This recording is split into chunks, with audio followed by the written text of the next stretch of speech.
Labas vakaras, ponai ir ponios. Sugalvojau įrašyti šį video perskaitęs 15 minučių tokią naujieną apie tai, kad Seimas atseit priėmė griežtinančias bausmes dėl gyvūnų kankinimo. Nors realiai, kaip pasižiūrėjau, tai nieko jie kaip ir nesugriežtino.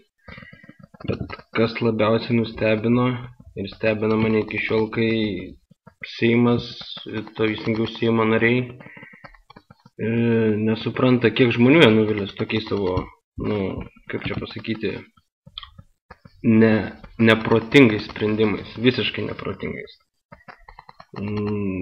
Pradėsiu gal biškai nuo platesnės temos. Čia krizė, viską, visi keikia tą Seimą, piketuoja. Pripažinsiu, jokius piketus nevaikštau ir nežadu kol kas vaikščioti, nes pats puikiai supratau, kad krizė ir reikia visiems pasispausti. Aišku, visų sprendimų nepateisinau, bet tokie elementarūs dalykai kaip sugriežtinti bausmes dėl gyvūnų kankinimo, kurie nelabai matyt reikalauja ten jų daug didelio galvojimo ir, nežinau, finansinių išteklių, kad ten reikės pinigų kažkiek įdėti ar dar kažko išleisti papildomai. Ir netokio elementaraus dalyko nesugeba padaryti, tai man tiesiog nuvilia. O nuvilia labai smarkiai, nes kai tokia įtempti santykiai tarp visuomenės ir Seimo ir tokius menkniekius bent galėtų sugebėti padaryti, kaip turbūt kiekvienam sveikam ir protingam asmeniui suprantama, kad tas bausmes reikia griežtinti dėl to, kad iškrypėlių gatvėse mums tikrai nereikia ir visokių sadistų. Nežinau, patys Seimo nariai turbūt tai supranta. Tiesiog manau, kad jie nelabai gilinasi tai, kas rūpi žmonėms.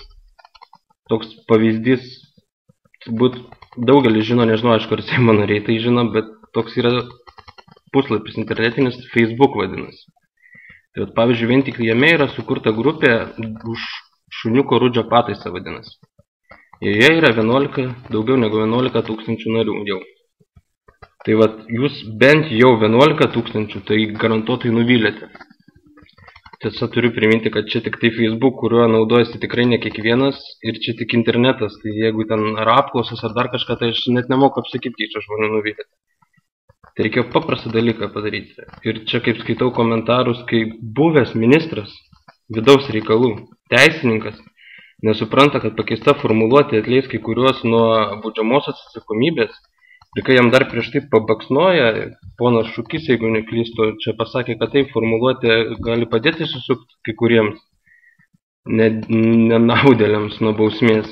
Ir vis tiek sugeba paspausti taip mygtuką balsuojant 55 Seimo nariai, kai jiems ką tik pasakė, kad jūs taip palengvinsit šitą dalyką, nes galės įsisukti. Vis tiek 55 sugebėjo paspausti mygtuką taip. Beje, mygtuką nupirkome lygiai taip pat mes visi mokesčių mokėtojai, tokie darbo žmonės kaip ir aš. Tai jeigu man teisininkas pasakytų, man paprastam žmogui, neteisininkui nieko, kad taip tai gali susukti, tai aš jau pamastyčiau. O kai ponai teisininkai nemastydami paspaudžia, tai man jau trūksta žodžių.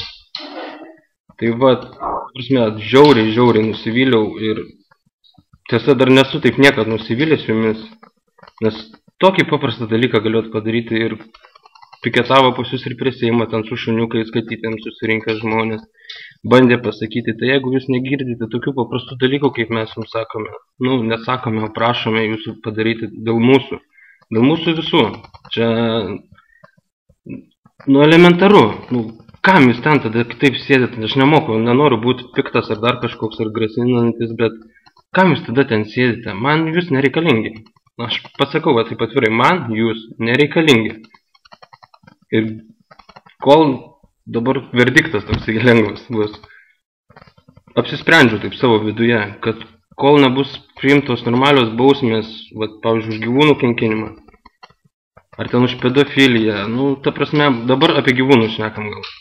Tai už gyvūnų kankinimą tokiem iškrypėliam ir sadistam, nežinau kaip to žmonės, net ne žmonės pavadinti, prisiekiu tikrai neįsiu balsuoti nei už vienus iš jūsų, kad ir kaip patiktų man jūsų programa, kad ir kaip patiktų asmenybės surinktos, ar dar kažkokį nuostabų būsit, tiesiog užsibrėžiu tikslinius. Ir manau, kad daugelis taip turėtų pasielgti, nes tokie neveiksnus, adekvatus ir visiškai abejingi tam, ko prašo. Mes jūsų samdiniai esam.